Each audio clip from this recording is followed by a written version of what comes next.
What right? would be two questions, I guess, if presidential candidates were here or those who running for state representative or senator, what are two questions voters should have on the top of their mind to ask these individuals that's running that's related to combating food injustice? Yeah.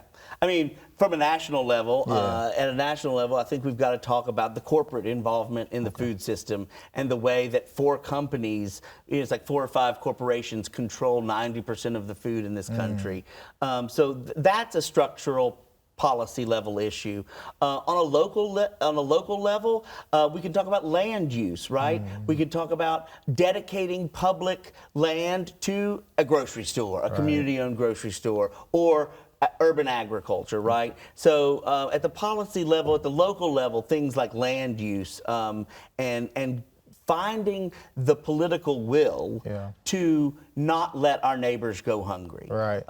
One of the things that frames so much of the work at the Food Project is this notion that we live in a country where we're throwing away 40% of the food we have, while in Nashville, 1 in 7, 1 in 8 people don't have enough to eat.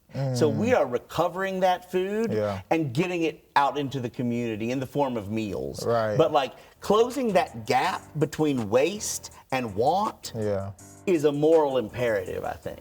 A Slice of the Community is made possible by the support of the First Horizon Foundation.